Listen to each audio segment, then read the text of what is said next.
If you've been contemplating an important decision that you have to make and the risks associated with it, you have come to the right video. In this video, we'll talk about how to assess risks when you're making career or life-changing decisions and the different types of risks. Broadly, there are two types of risks, good risks and bad risks. Does that sound simple enough? It actually is. Now let's consider two extreme examples. Let's say you want a speed race on the road in your city. Now the question that you will ask yourself is, what is the downside, the worst case scenario? The worst case scenario in this case is that you will end up harming yourself or others dangerously. It's useful to look at this in terms of downside, that's worst case, against the probability of that downside. So in this case, the downside is very high. That means the worst case is very bad, and the probability is also potentially high. So you lie somewhere in the top right of this plot, which is the top right of the matrix. Now, next thing is considering the upside, which is the best case, and of course the associated probability. The best case in this scenario is that you get a few exhilarating moments. There's no long-term upside. The upside is limited. So the upside is low, and the probability, the way you could look at it either way, it could be medium or high. Again, it lies in the lower half of the matrix. So if you consider the matrix of downside, which is the worst case, against the upside, which is the best case, you can see that this lies on the top left of the matrix, which is a bad risk because you have unlimited downside and very limited upside.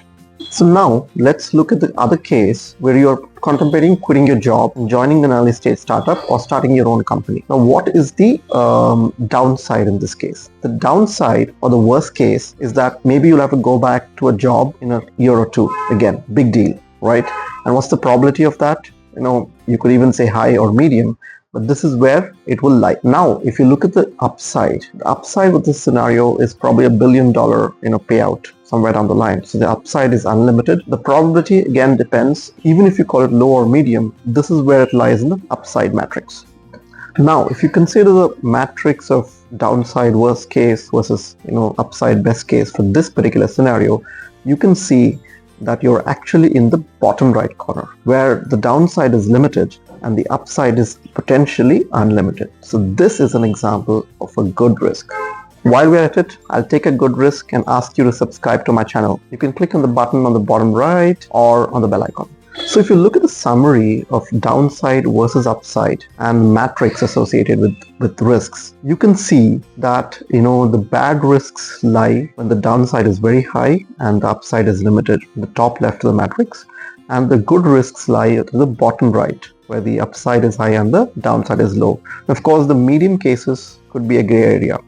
Let's consider some of the gray areas. So let's say you're actually looking to start a business and quitting your job, but you need to take a big loan, mortgage your existing house or something like that. So in this case, the downside is probably not very low. You might end up losing your house or getting into big debt. So in this case, the downside lies in a gray area. The upside is still, potentially very high and unlimited, but it's not a case of easily calling this as a good risk. So what do you do in this case? In these cases, you actually ask yourself a few questions. So the questions are, can I survive this downside? How do I lower the probability of the downside? Or, actually, how do I, make the worst case better, for example, right? So what does this mean? So let's say the downside worst case matrix in this scenario, you lie somewhere in the middle, right? So what you're trying to do is move the probability of the worst case lower or move the worst case itself lower. In this case, the worst case doesn't become so bad, right? So that's what you're trying to do. So when you're taking a risk where the worst case, lies in a gray area and the risk is not easily quantifiable as good or bad, then what you do is try to move your downside in the right direction before you can take that risk. So I recommend that you go through this exercise of determining where in the matrix the risk lies when you're trying to make a big decision. The good risks will become apparent, where the downside is low and the upside potential is, higher. And the bad risks will also be very apparent when the downside is, very, very bad, or the worst case scenario is, harming yourself or death. So you'll spend very less time on the, good risks and bad risk cases because it's obvious. When the risk is in the gray area, you'll need to spend more time, but at least you'll know what you're getting into, even if you end up taking the risks. And you can also look at how to move it to a different area of the matrix to make it a better risk to take. So the bottom line is that good risks and bad risks should be obvious when you follow this method. And now I'm going to take another risk and ask you to subscribe to my channel again, but it's a good risk, so it's fine. What risks are you contemplating taking in your life? Let me know in the comments below. Thank you.